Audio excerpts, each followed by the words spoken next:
Hello and welcome into In the Pocket Across the Pond. Week 4's done, let's move on to Week 5. We'll tell you a little bit about our experience at the London game this week, the best and worst jerseys that we saw, then we'll dive straight into all the action that happened in Week 4. Teams doing really bad, the Giants and the Bengals. Teams doing really good, the Texans and the 49ers. We'll talk to you about who busted, we'll talk to you about the players that did really well, the guys who we think are going to be heading to the booth, as Alex likes to say, all the injury updates, all the players coming off the PUP list, and then, as always, we'll give you our waiver wire picks and the players we think you should be starting this week who are going to beat their projection. I'm Lewis, I'm joined by Alex Brindle and Alex Sharples. This is In the Pocket Across the Pond.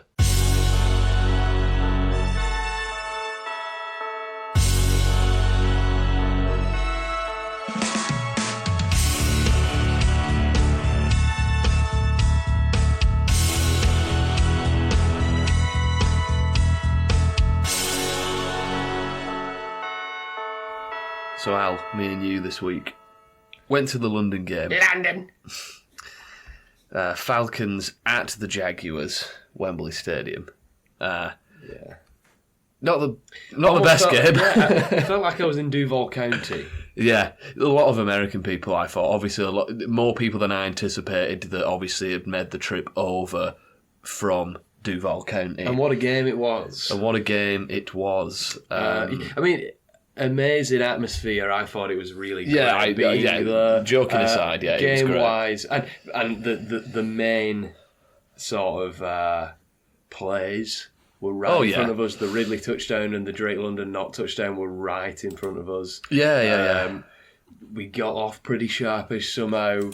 We parked in Harrow. in an area of London which no one else seemed to park. We at Sharples, it was funny. We're like walking towards the train station outside Wembley with like 80,000 people, and then it was almost like a cartoon where 84,999 people, 997 people turned right, and me, Lewis, and Adam turned left. And it was like, so if anyone's listening who went to the London games and is going to more next year at Wembley, park in Harrow, because we were in and out really easily. And I thought the whole experience in terms of like the fan and the community of it all and all the things that were on, I never once thought, oh God, this is a big queue, or oh God, this is boring, or I don't really want to do this. I thought it was a really great day. Yeah, it was good. And like you say, like I think it wasn't the most eventful of games, but we saw a lot of stuff. We saw a really good touchdown catch. We saw a pick six.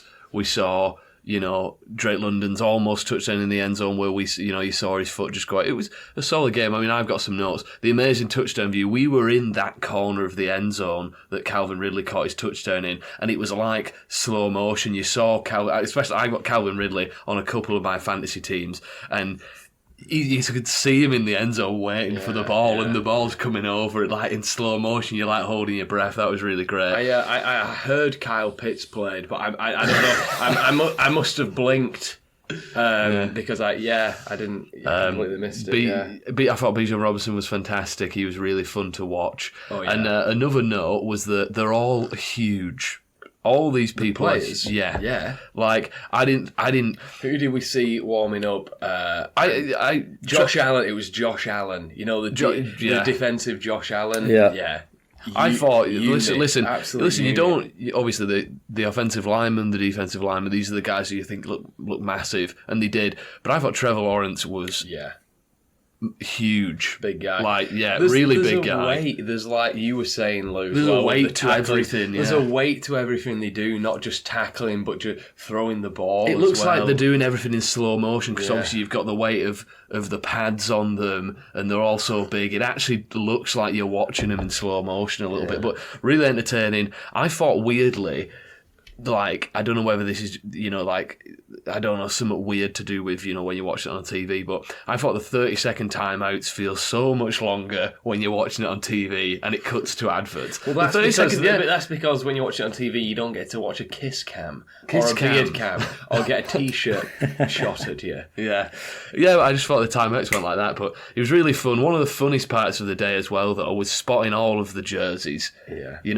Our brother had his classic Tony Romo jersey on from about 15 years ago. You had CeeDee Lamb, the white Cowboys one.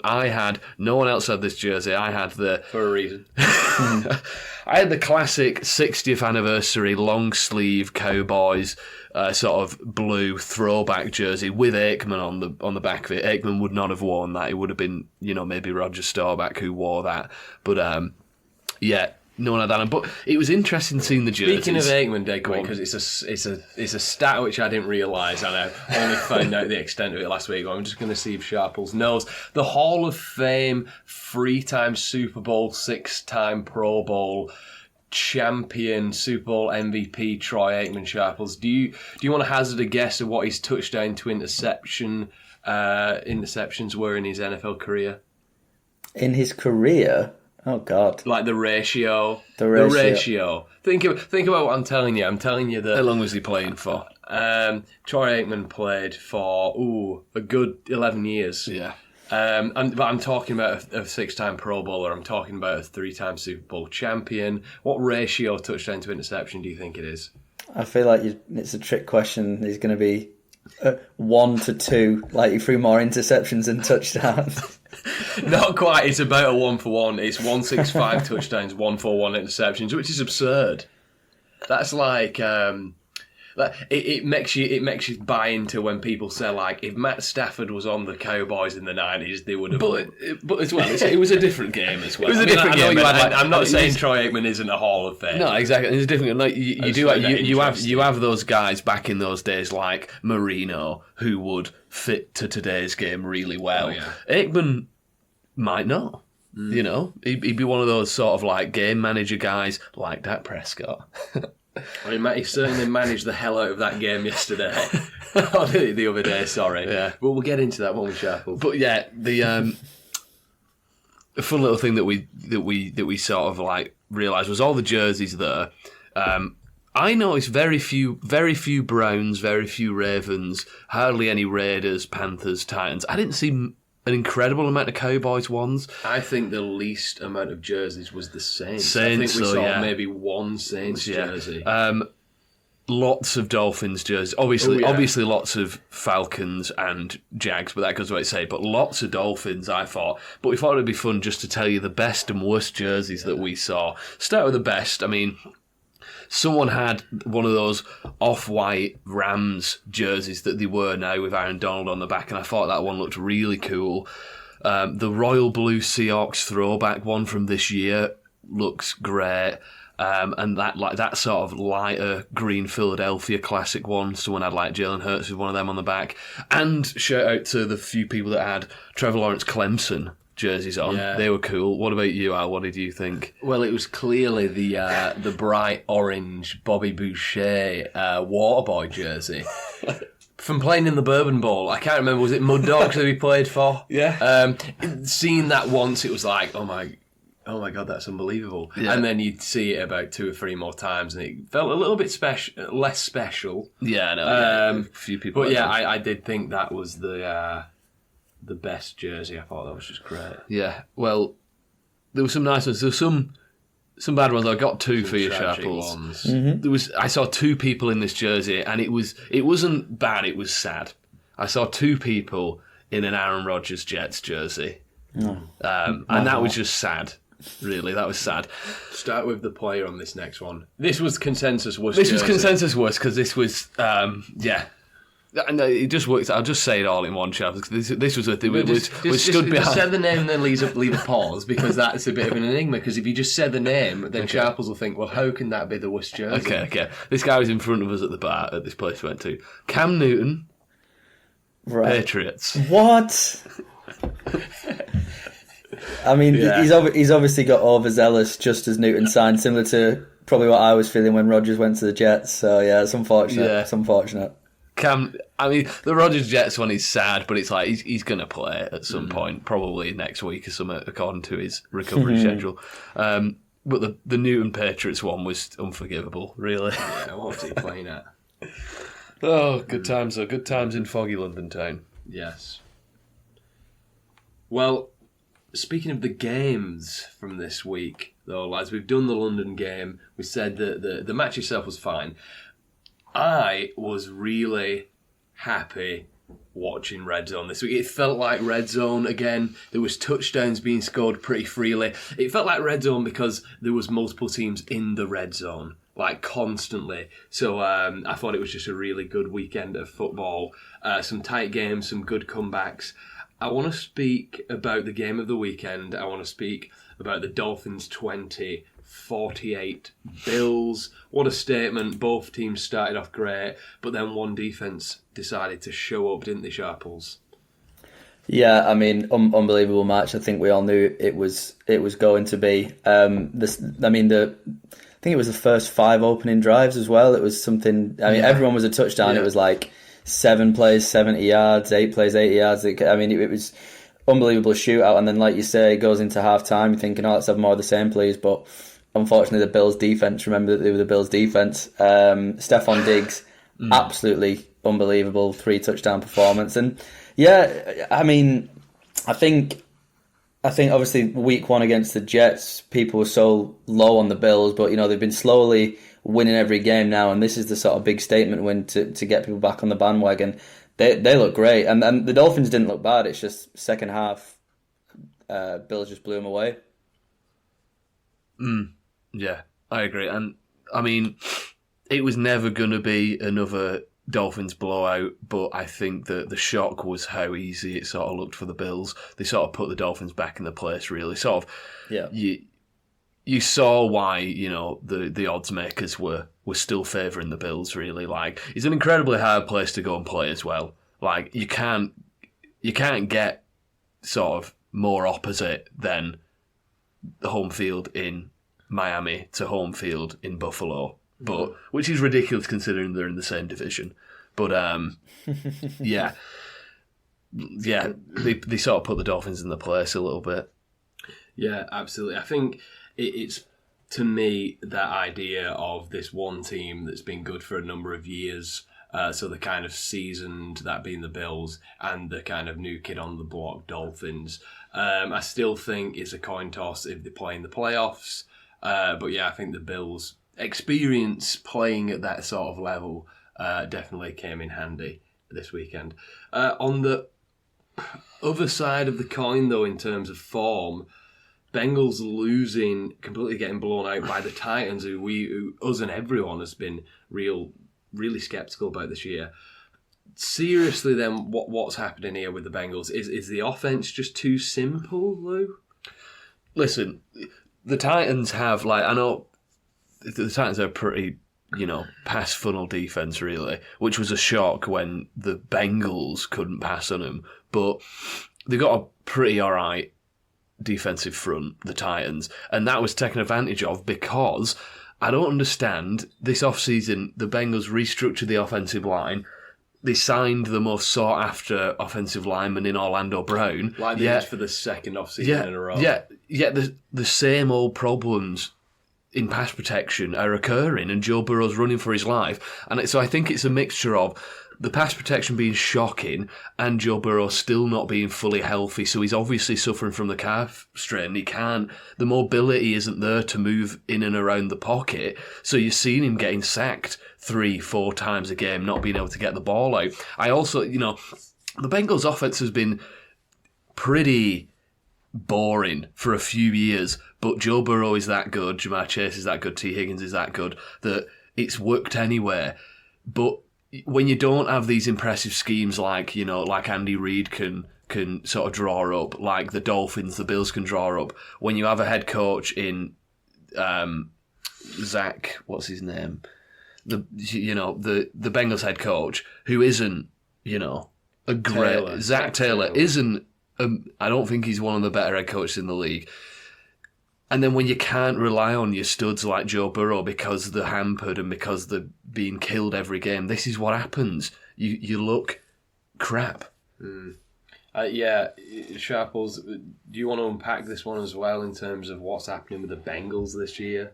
I mean, it's tough. I couldn't do it in any better detail than Lou just did, but I think ultimately it just comes down to Burrow's not himself, whether it's a series of knocks he's getting, or whether it's still that long-term lingering calf injury that he had, and he's not the he's not the player that he was last year. He's not back to his best, and it's a bit of a ripple effect. I still don't fully understand why they're not using Joe Mixon more. I know there was some sort of contract rumblings and things like that going on at the start of the season, but he's there now. You've got him. Use him. I mean, I think he's been getting sort of between 10 and 15 carries a game, just not in that role that he was at last year, and I don't fully understand why. I think it's getting to the point where I know we've been saying for the past few weeks, buy low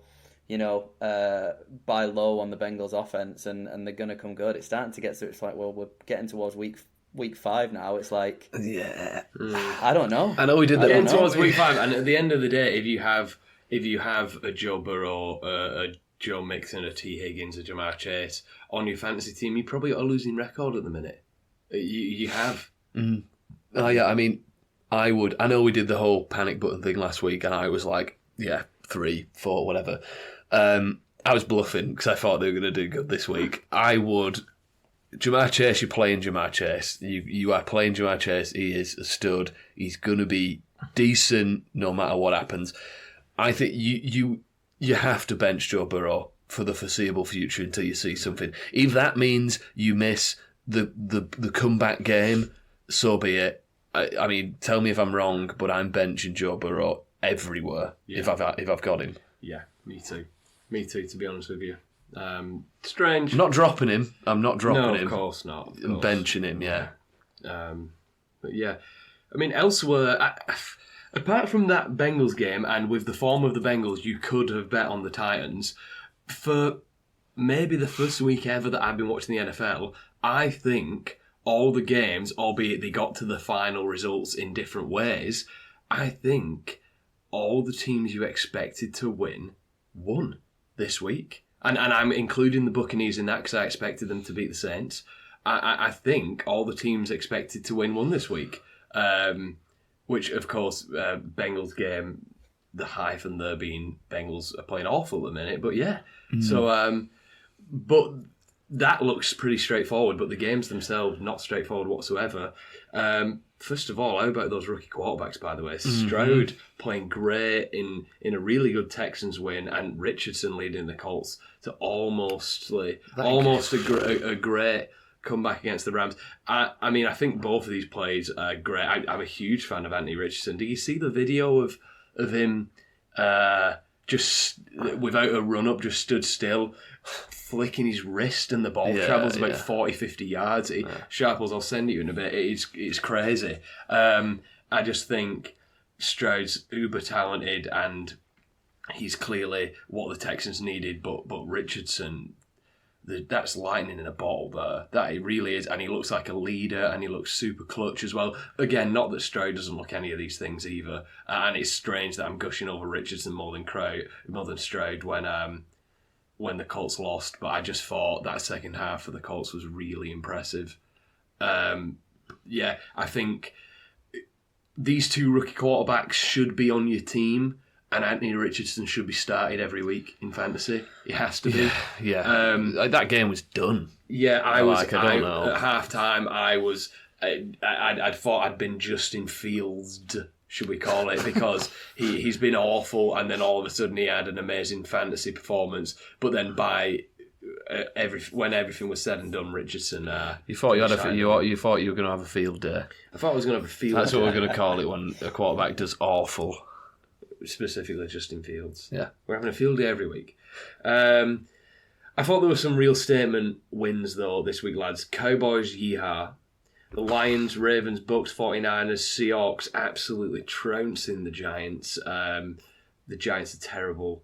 But also some strangely close games with the Eagles, Vikings, Broncos, Chargers and Chiefs coming through with wins, many of which come from behind. The Chiefs, speaking of Swifties, it's time for me to complain about DeAndre Swift's utilisation. Right. Yeah. I'm not going to go into much detail, but the annual segment. The annual segment. I'm a Swiftie, what can I say? I saw, just side note, and on the off chance, on the minuscule 0.00001% chance that this person is listening to the podcast, sorry, but I saw two people in front of us, one wearing a DeAndre Swift Detroit jersey, and one wearing a Kansas City Travis Kelce jersey, and they got the friend to take a picture of them with their arms like around each other from the back so they could see the jerseys, and he put it on his Instagram story as I was looking over his shoulder at halftime. He put it on his Instagram story and he put the real Kelce Swift love story, which I thought was pretty cringe. But that joke has been made about Jason Kelce and DeAndre Swift. Oh, of course, yeah. So whatever. So he stole the joke and it was cringe. Yes. But yeah, sorry. Anyway, Swift had a really amazing first quarter of the game. He was finding holes again. He scored a touchdown, and then they seemed to stop using him, which I'll never get my head around. You playing DeAndre Swift, the last few weeks has shown you that much. But again, the usage of DeAndre Swift is a bit baffling for fantasy. But lads, any standout games for you this week of the ones I've just ran through really quickly?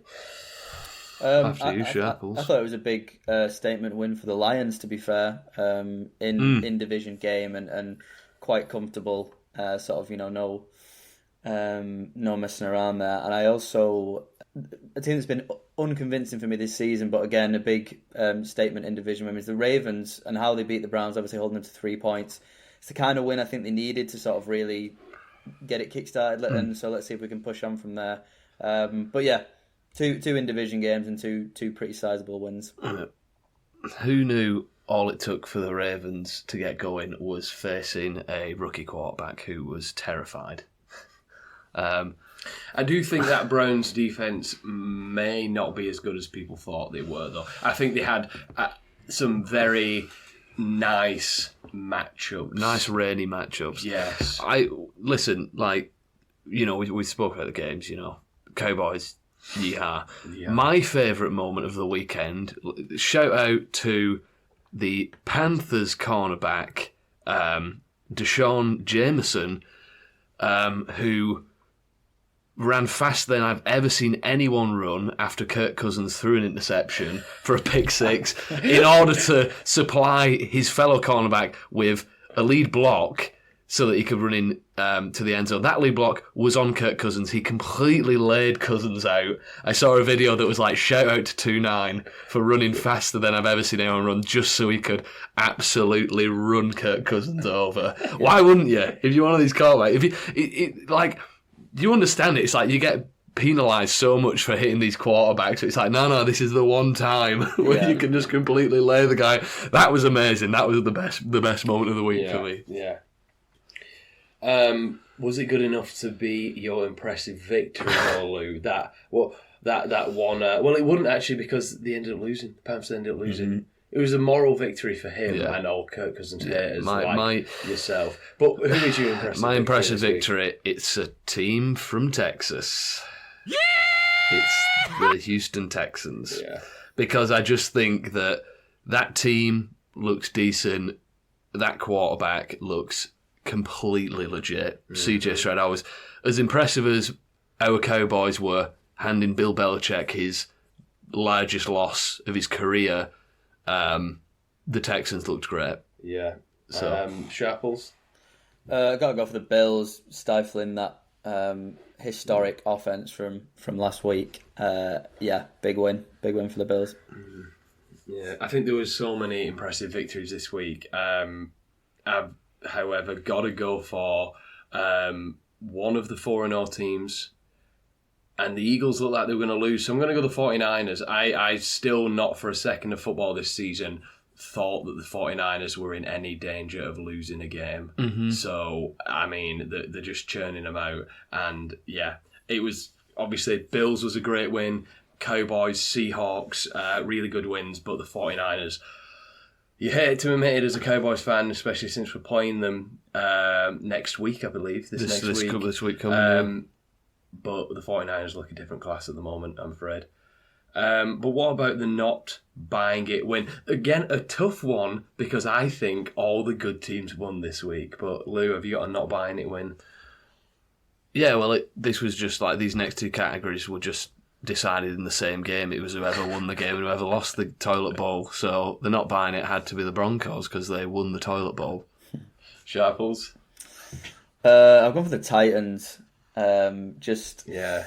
beating a beleaguered Bengals team isn't that impressive to me, and I feel like everything went right for them, and they still didn't put that many points up. So, yeah, I can't believe I picked them to top their division at the start of the season because they look terrible.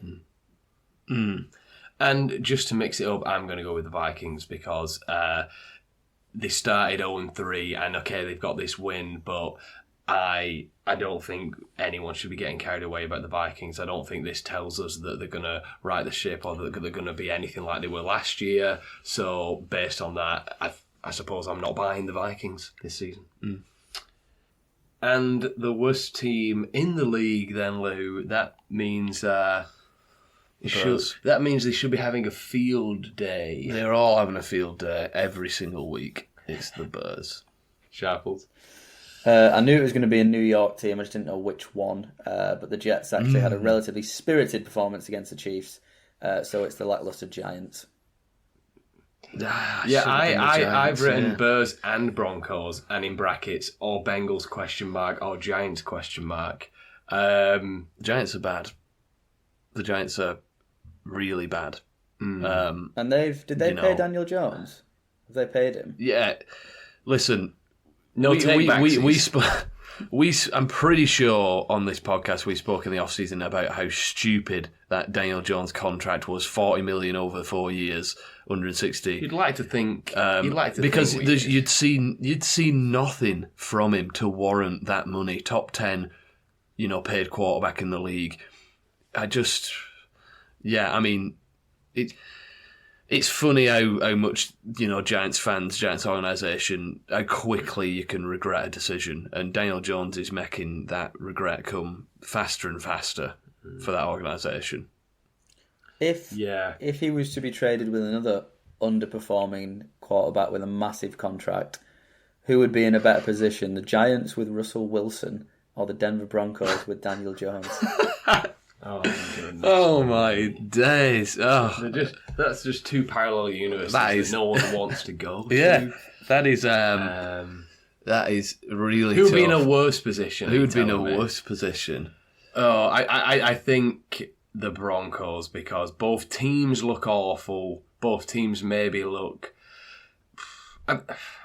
The Broncos were terrible last year. The Giants were good last year, so there must be something about that coaching staff. And I also think that Daniel Jones is worse than Russell Wilson. Let's ride. Yeah, I would agree. Only because, Russell Wilson this year, he hasn't been cooking, but Russell Wilson's been making midnight snacks because he's been all right. He's actually been all right. If you look at the stats.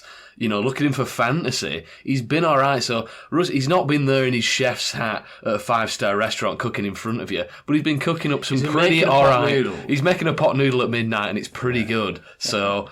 Yeah, Russell Wilson's been doing his midnight meals, and it's like you're saying, it's not Michelin star, but it's a pot. Go on, it's a pot noodle, and it's certainly better than. It's certainly better than. I can't even say. Come on, I swear. Right, so it's going to be a great punchline. This. No, you don't have to cut it. Just bleep what I said. Go on. It's not even going to be that funny. Yeah, he's not a Michelin star chef, but he's making pot noodles, and that's certainly. Say it. Come on, man. I can't. It's making me laugh. Okay, I'm not even looking at you. Go on. Come on. This ain't even going to be funny. I know it's not. I'll try it one more time. If I can't get it out, I won't. Jesus Christ. Cool. Let's get the right. I'll type this punchline out so I can read it and I can be the judge of if it's funny. All right. Yeah. No, I'll say it. He's not a Michelin star chef by any stretch, but he's making pot noodles. Come on, man. Come on. We'll move on. Move on. Yeah. Oh, God. But anyway, moving to fantasy, the weekly top 5 players at each position. Quarterback, we had Josh Allen, Anthony Richardson, Lamar Jackson, Justin Fields, and Jalen Hurts. Running back, McCaffrey, of course, Montgomery, Jacobs, Kyron Williams, Devon A-Chain. You're also really happy if you played the likes of Pacheco, Henry, Herbert and Kamara. Wide receiver, AJ Brown, nice to see him on here. Stephon Diggs, Nico Collins, Puka Nacua and DJ Moore. Big games for Michael Wilson, brackets question mark. And Justin Jefferson.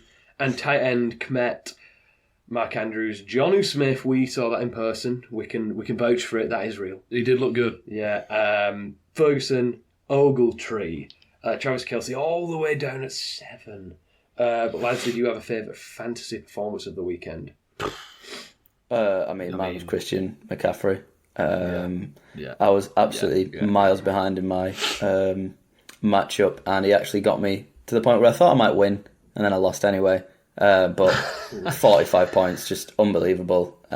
He's a monster. He's everything I wanted him to be in that third pick. Obviously, you're always a bit worried about injuries, but when he's injury free, my God, he's good. Yeah, that guy is legit. Like, he's class.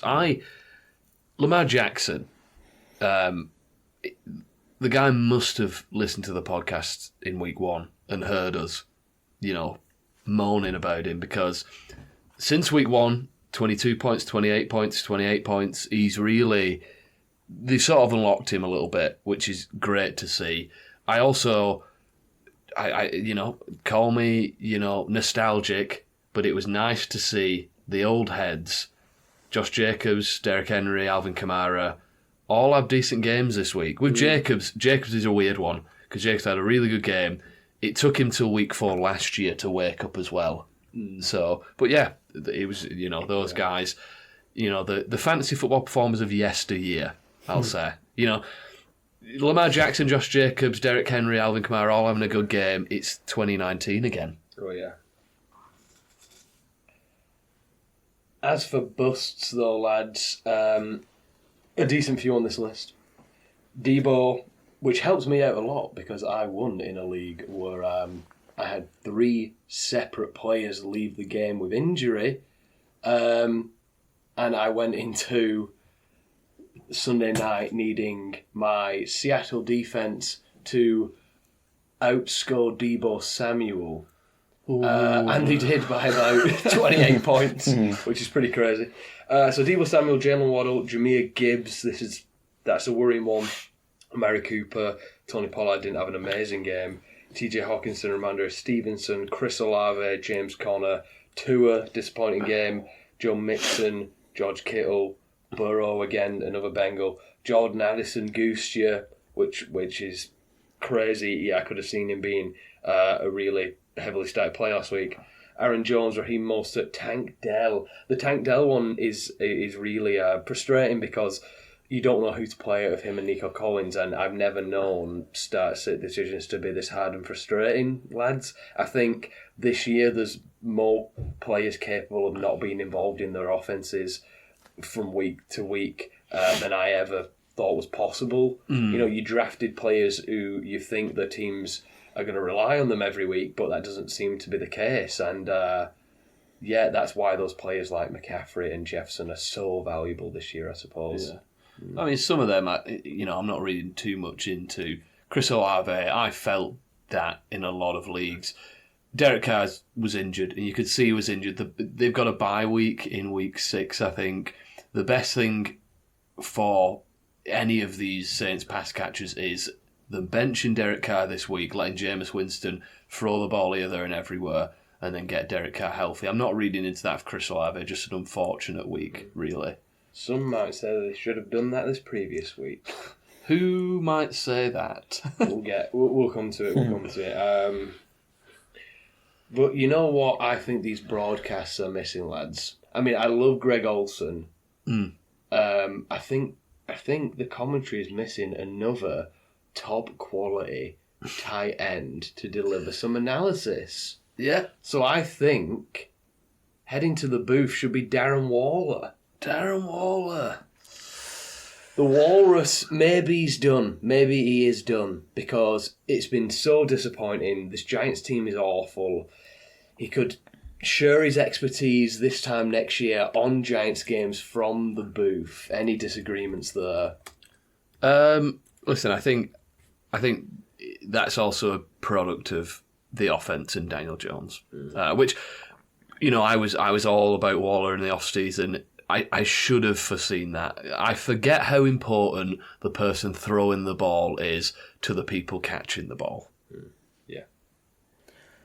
Yeah, no, it just makes me laugh how we were hearing stuff like, oh, they're having to sub Waller out because he's being targeted so much by Daniel Jones. And then you get this. I mean, I thought it'd be injury that would keep him out, to be fair. I thought if he was on the pitch, he'd be good, but he's just been bad. I think to be fair, nothing is worse for fantasy points than being targeted by Daniel Jones. I was trying to make the same joke, but worded differently, so it's very good. Well, it's amazing how quick that one came out, Al. Yeah. But in terms of our player picks last week, our projection beaters, we felt some of those busts. I did anyway. Yeah. I had a Jameis Winston who didn't play. I had a Roshan Johnson who may as well not have played. I had a Tank Dell who I'm still not certain he did play. And I had a Luke Musgrave who decided he didn't want to play. Nice. No, we had Musgrave getting injured. I'll talk about him in another section coming up. The Winston one's annoying, but I would argue that no, we're not going to give you a miss. We're not giving you a miss because Derek Carr felt as though he could play when he clearly couldn't. Yeah. But the Johnson and the Dell ones, they were big swings, and maybe you want Rashawn Johnson when the Bears are down or losing then, because they scored a lot of points in this game and they didn't use him. So yeah, Lou, do you want to talk me through what happened with yours? Not really. Yeah, Trevor Lawrence, fine game. He was projected 15.3, he got 16.48,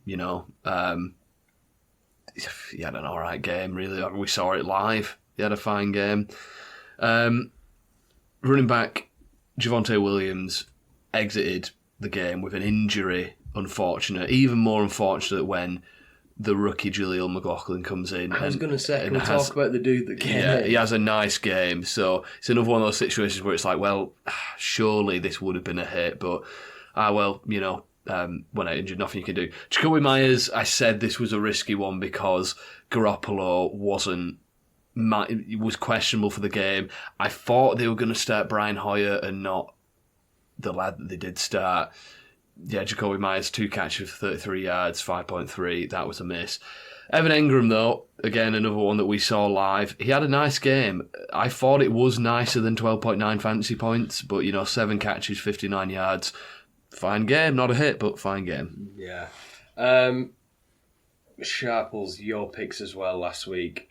Couple of fine games in there. Purdy, Thielen, couple of misses in there. Moss, Pitts. What strategy are you going to employ this week to actually pick some projection beaters and get us as a podcast out of this current rut that we're in? Okay, so with tight end, I'm just picking someone who's got a very low projection and hoping that he scores a touchdown. Nice. I think I might do the same.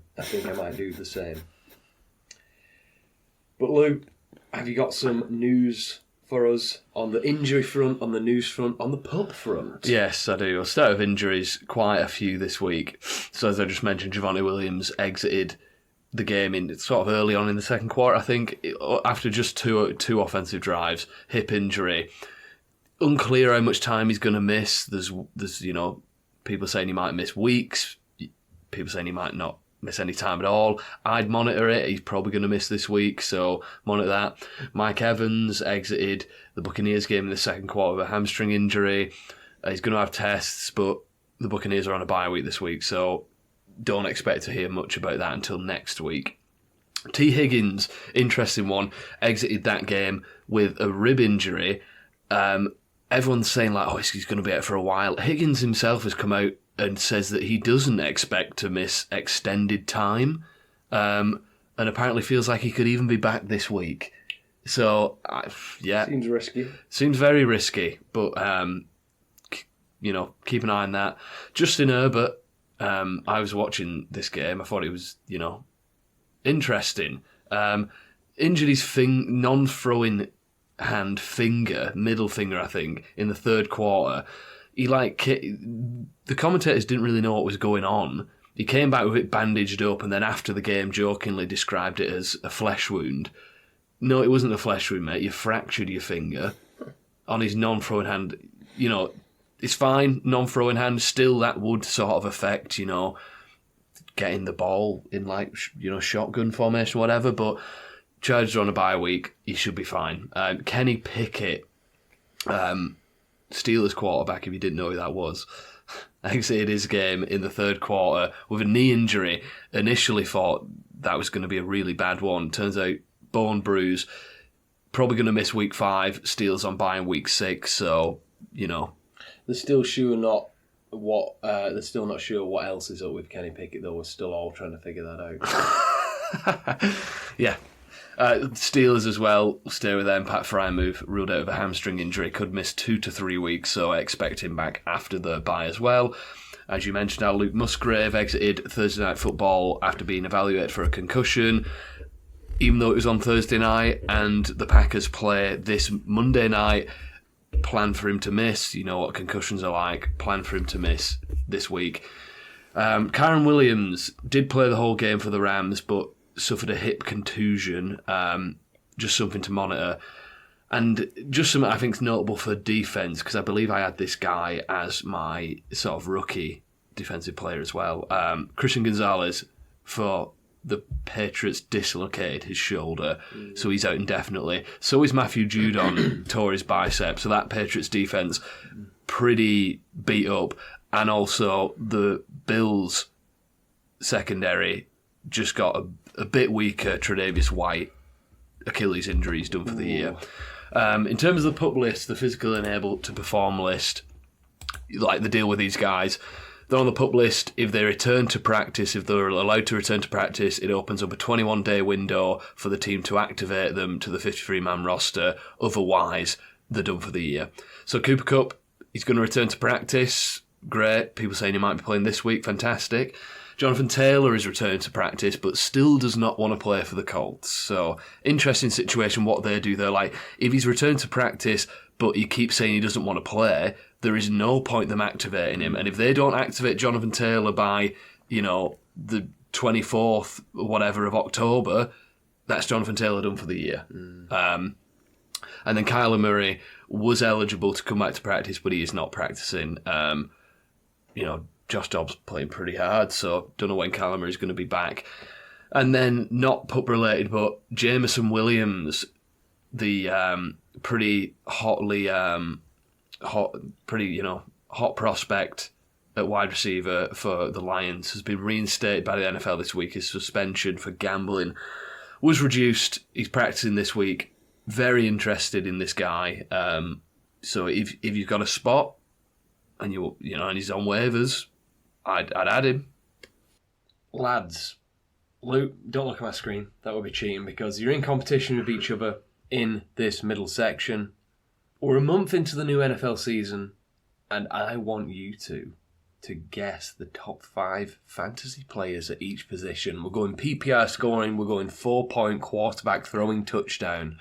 It's quick fire. You don't have any time to obviously revise or write these down. Lou, you can go first on the quarterbacks, and then Sharple second. Then we'll swap it round. You can get you're going to get a point for each correct position. Lou, you've had your time to think. You've had your 10 seconds. Tell me the top 5 quarterbacks on the season for fantasy football so far. In order? Yes, from 5 to 1. Or 1 to 5. We'll do 1 to 5. Might be easier. 1 to 5, 1 to 5, 1 to 5. Number 1, I'm going to go Josh Allen. 2, Justin Herbert. 3, Jalen Hurts. 4, I'm pretty sure 4 is Jordan Love. I'm pretty sure I know that. And then 5, I'm going to sell Lamar Jackson. Okay. The Sharples, tell me the top 5 fantasy quarterbacks so far this season. I agree that number 1, I think, is Josh Allen. Number 2, I'm not convinced. I'm going to go Jalen Hurts. I think Lamar is 3, Jordan Love at 4, and then I'm going to say Tua at 5. Well, I can tell you that Lewis scored 1 point in that round. Chappell scored 2. 1. Get it. It goes Herbert 1, Allen 2, Lamar 3, Love 4, Hurts 5. Oh! Chappell's ahead with 2 points. Okay. Chappell's go first on the running backs, please. I feel like number 1 has to be McCaffrey. Gonna go McCaffrey. I think A-Chain is 2. Oh, who else is there? Number 3. Is there any chance Raheem Mostert is also 3 after scoring all those points? I'm going to go for it. I'm going to gamble. Number 4. Has Derrick Henry done enough? I don't. Yeah, let's just go Derrick Henry, because for some reason I've forgotten every running back in the NFL now. And number 5. He had a big week last week. Would that be enough to get him into the top 5? Maybe not, but I'm going to just say David Montgomery. Okay. Lou? 1 McCaffrey. I think Mostert might be 2. And then I'm going to go with Ken Walker. Then maybe Tony Pollard. Then A-Chan. Okay, so Lou got 2 that round. Chappell's 2, with 1. yes. It's McCaffrey, Yeah. Mostert, Mostert, yes. Kyron Williams, Oh, obviously. A-Chan, A-Chan, yeah. and Ken Walker. Oh, Ken Walker, though. I literally Lou, forgot go every running back. Lou, go first on the wide receivers. Jefferson. And then Diggs. And then Nakua. And then Keenan Allen.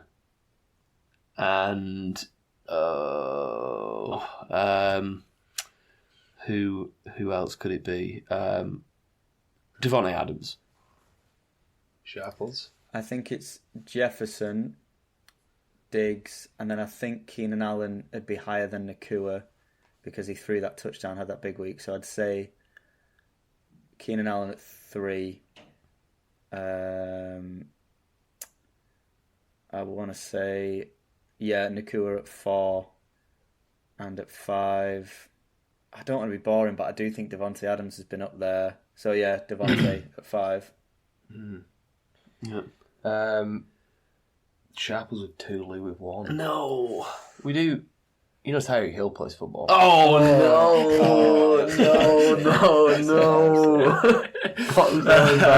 It goes Jefferson, Allen, Hill, Nakua, Diggs. Interestingly, Adam Thielen and Nico Collins currently top 10. Hill, obviously. All to play for going into the last round, the tight end round. Sharples on 5, Lou on 4. Sharples kick us off with the top 5 tight ends so far this season. I know he did. I'm even going to help you both out by saying, although he's second in points per game, because Kelsey missed the first game, Kelsey isn't in this top 5. okay. I'm going to help you both out. Okay. Oh, okay. Right, I think it's in that case, I'm pretty sure Sam Laporta is currently sitting at 1. I know he's had a good start. Mark Andrews had a really big week. And he also missed week 1 though, so I guess he won't be in. So I'm going to go Laporta. At 2. No, I don't think. I'm going to go Jake Ferguson. I think he's been quite consistent, but whether he's number 2. Number 3. Has George Kittle done enough? Yeah, I'm going to go George Kittle, number 3. Number 4. Pure guess. Evan Ingram. And number 5. Hunter Henry. Lou? I fought in the war with TJ Hawkinson for a long time, so I'm going to say TJ Hawkinson. TJ Hawkinson. Oh my god. And then I'm going to go Sam Laporta. And then I'm going to try... what type? Kittle? Has Kittle had an alright game? Then Engram. And then...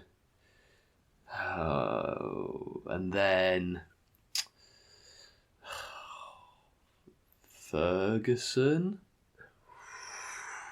Okay. Sharples, I thought you just snuck it there because you did get 1 point with Evan Engram, which put you on 6 overall. Evan Engram at 4, but Lou coming in clutch with 3 points in the final round. Hawkinson 1, Laporta 2. Yes. Cole Kmet. Wow. No. Evan Engram 4, Mark Andrews 5. No way. Lou, and we always knew you loved tight ends. Yes. We knew it, Yes, mate. I do. What that exercise was supposed to display is the craziness that is fantasy football. You look at those rankings a month into the season. Madness. That is mental. Well, It's waiver time.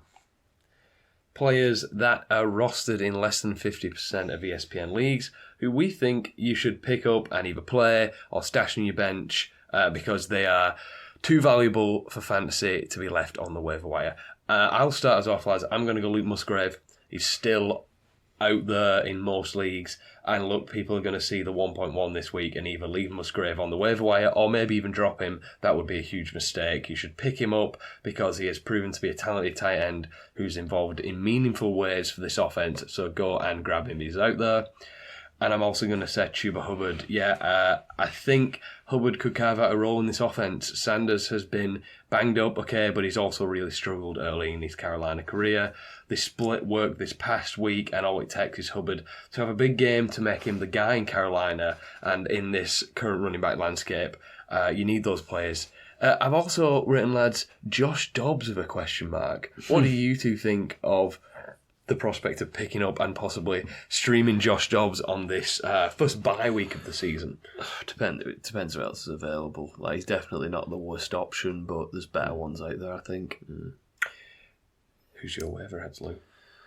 I got Romeo Dobbs, 33.9% rostered, wide receiver for the Green Bay Packers. Listen, 13 targets this week, even with Christian Watson back, 12 the week before. He's a reliable target for Jordan Love. And I've gone CJ Stroud. He's one of the quarterbacks you could pick up instead of Josh Dobbs, available in 30.7%.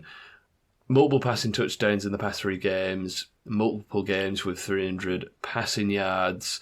I think he's a really good replacement if, your QB, Justin Herbert, Deshaun Watson, Geno Smith, if any of them are your quarterback and you need one coming into this week, CJ Stroud's a good pickup. Waivers, Sharples?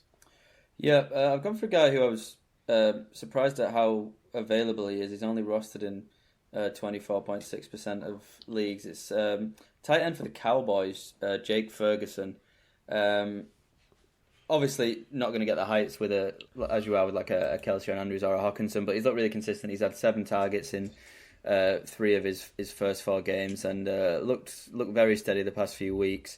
And then I've gone for a bit of a shot in the dark on this one, and obviously we were bemoaning the Giants' offense, and it is still completely valid. But Wan'Dale Robinson's coming back from a nasty ACL injury, and he looked quite interesting to me last season.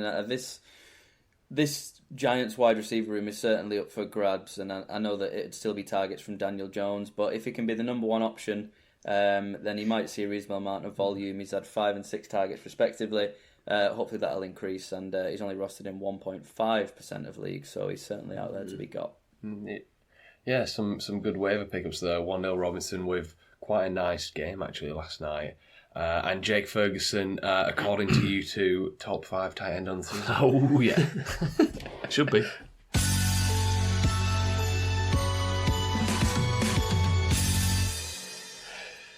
Well, let's look ahead to week 5.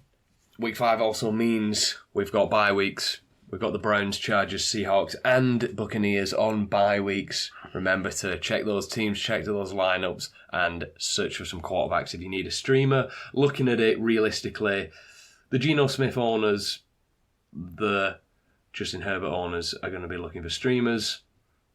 Other teams, not so much. But we always start looking ahead at the new fantasy week in the same way, by looking at players who are in your lineup no matter what. You don't even think about it. You just say, forget about it. Quarterback, forget about it. This week we've got Jalen Hurts, Pat Mahomes, Josh Allen and Lamar Jackson. Forget about it. Running backs, McCaffrey, of course. Tony Pollard, stick with it. Bijan Robinson. Raheem Mostert, he should be better. Kyron Williams. Forget about it.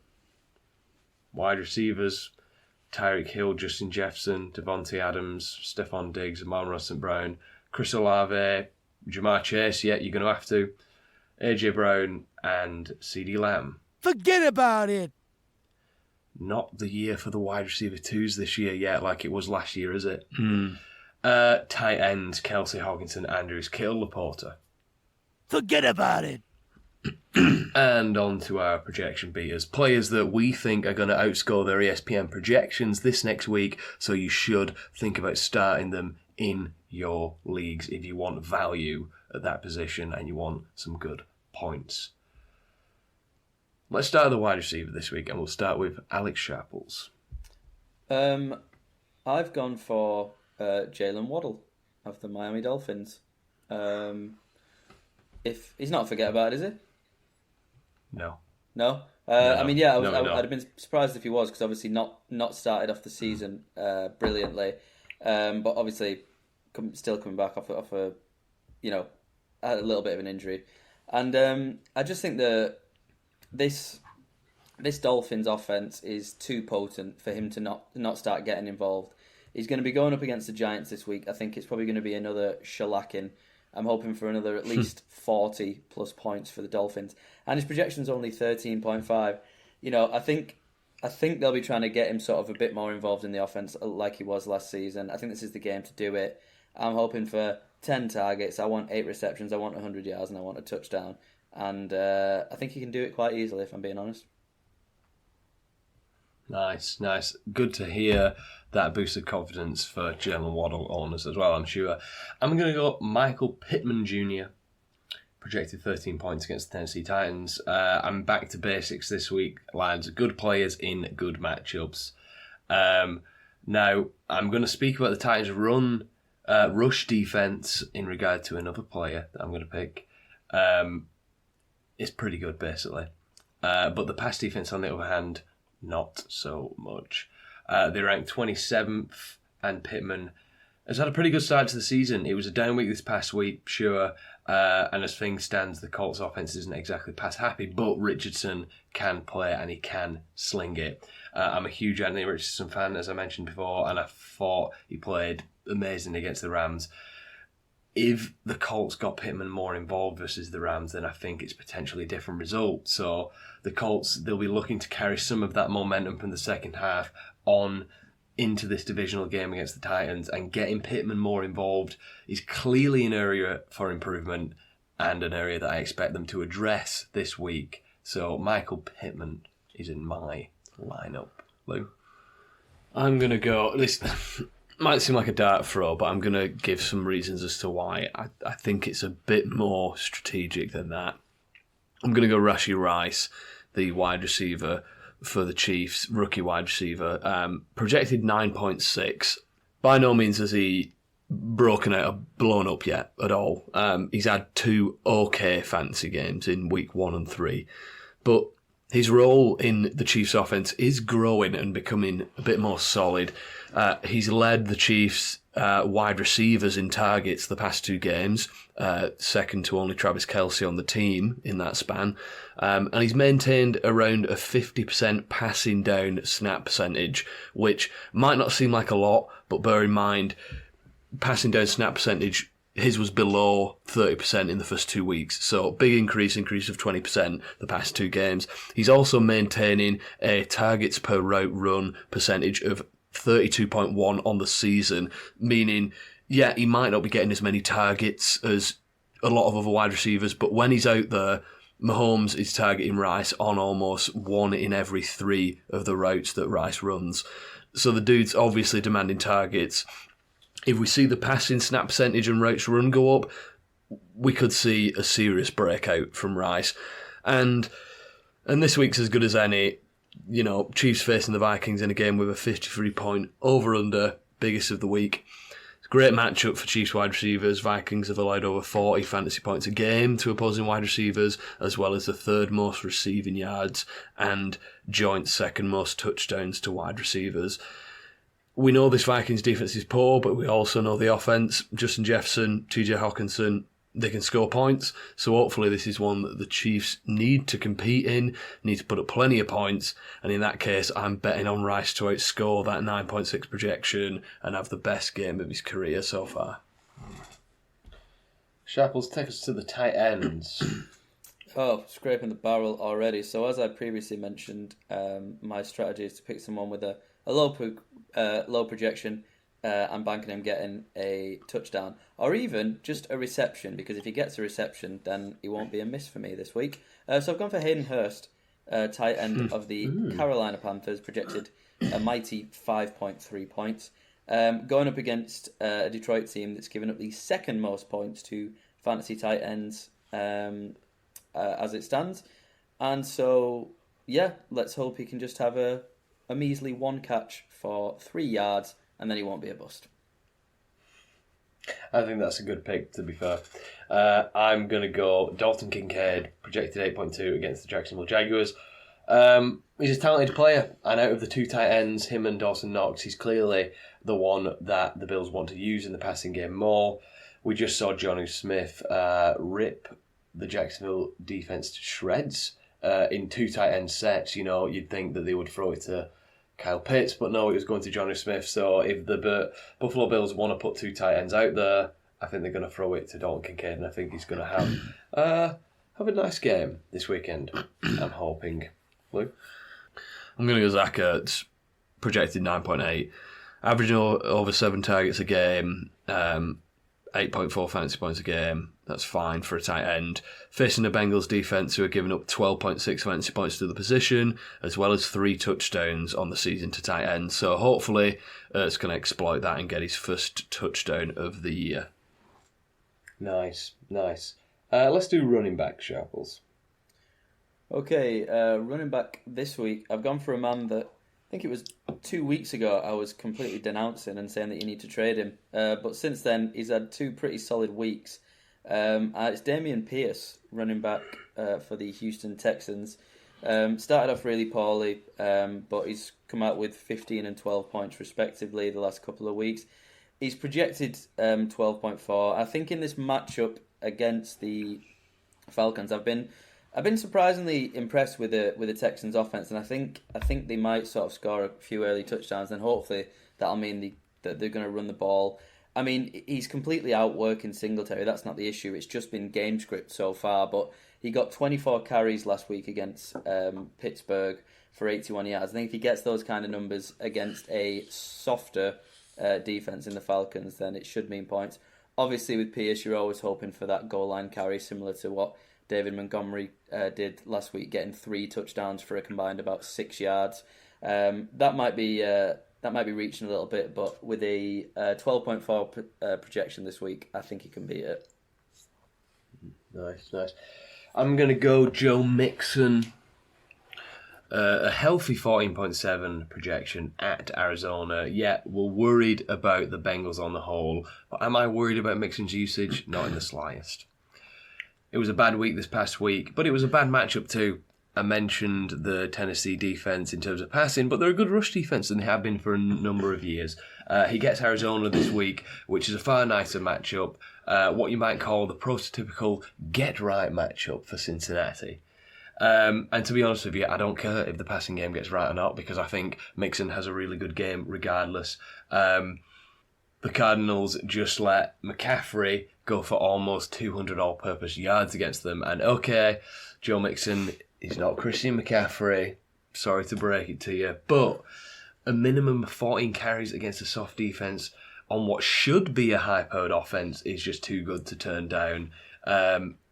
If the Bengals don't get it right this week and their offensive pieces are still bad, then we're going to worry. But I'm going to say that Joe Mixon has a nice game.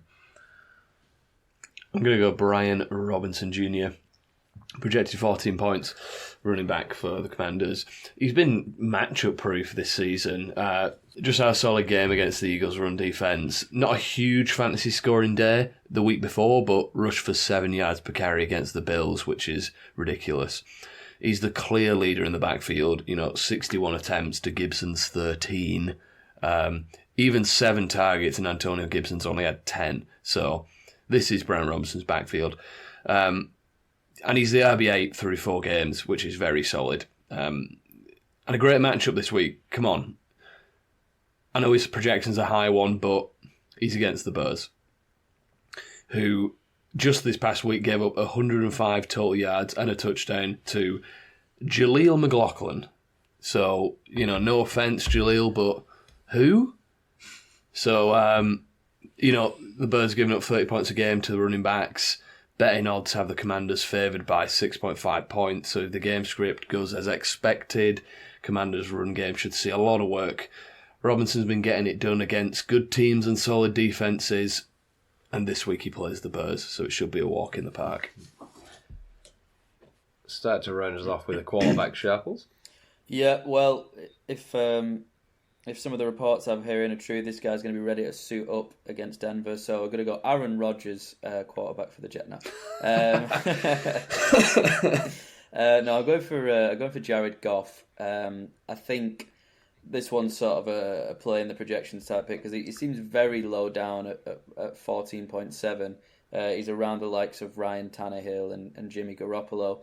And I think he was just a little bit unlucky last week. The fact that obviously they kept getting all the way up there to the red zone, and then David Montgomery had run it in from a couple of yards out. I think he could have had a few more touchdowns in that one, and that's just what I'm banking him to do against Carolina without a really good cornerback in J.C. Horn.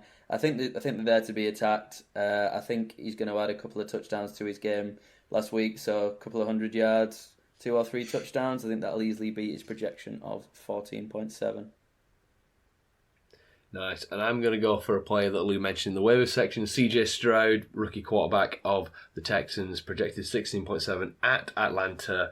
I really need a hit. So I'm going with one of the form guys in the entire league at the minute, Stroud. He's currently in elite company with the stats that Lou alluded to earlier. 300, averaging 300 plus yards and not throwing an interception through the first games of his career.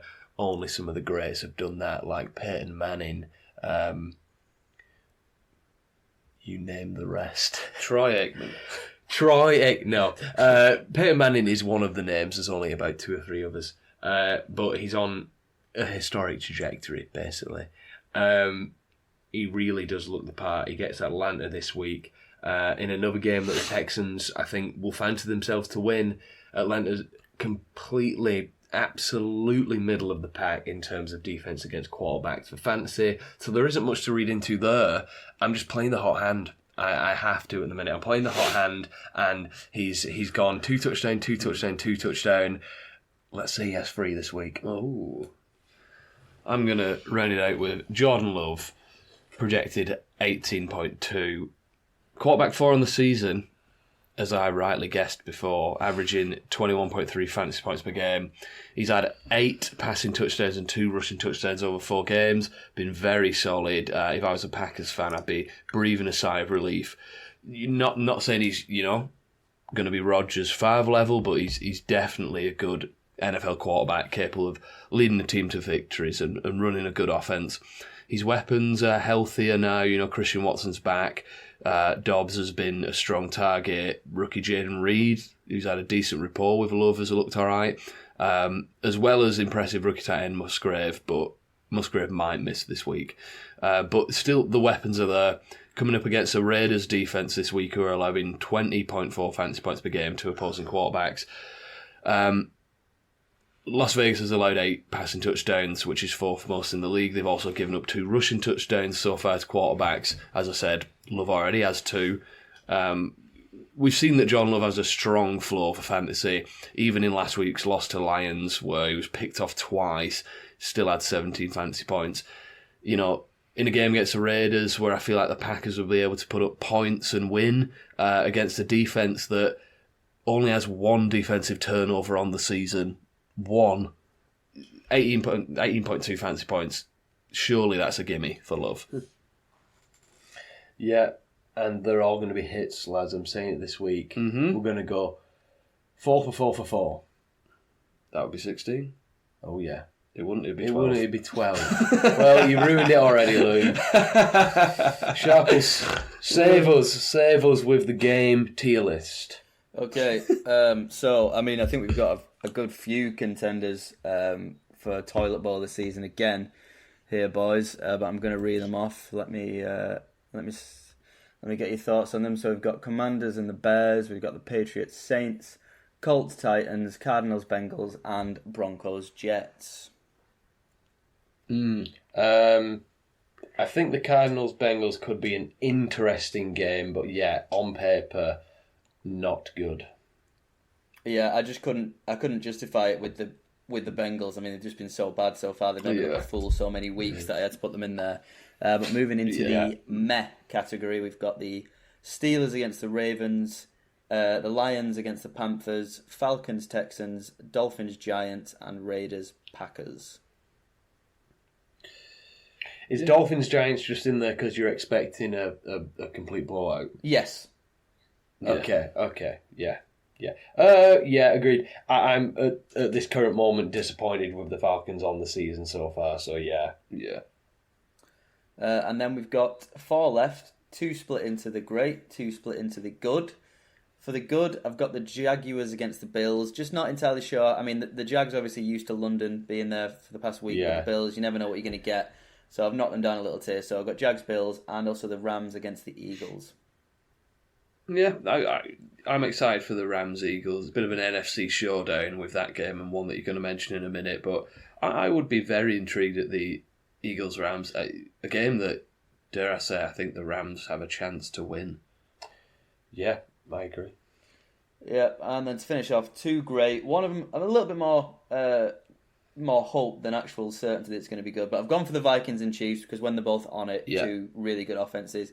And the final game really should be in a tier of its own, similar to the Bills-Dolphins last week. It's the 49ers versus the Cowboys. Oh, yeah. So what are we thinking? Yeehaw. What are we thinking there? Now, that's a test. That's a real test. 2 teams that should really be 4-0 if it wasn't for the cheating Cardinals. The Cowboys would be. I don't know. As a Cowboys fan, you're used to them shrinking in these sort of games, unfortunately. And am I right in saying it's at the 49ers? It is, so yeah, it's not the track meet that it's going to be up front for the Cowboys' defensive line. They're a bit slower on grass, whereas blinking you'll miss them on the field at Jerry World. So yeah, I think script-wise, if we're talking about the NFL script, that has the Cowboys losing because the defense is just a little bit slower. But I think that's going to do us, chaps, for another week. Are we excited to see the Cowboys Nervous. win Sharples this week? I think they might win, I think 49ers are a better team and I think they'll finish with a better record, but I could see the Cowboys doing them even though it's not at the Lone Star Arena.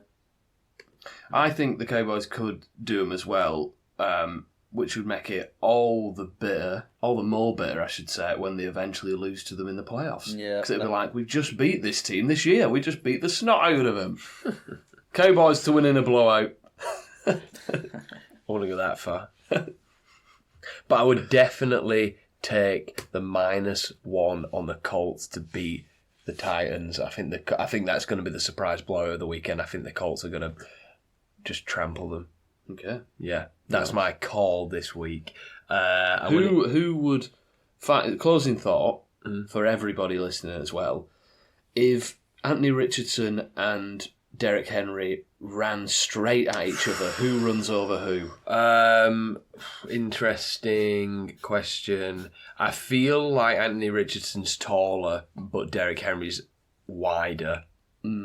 So, which one of those wins in a head?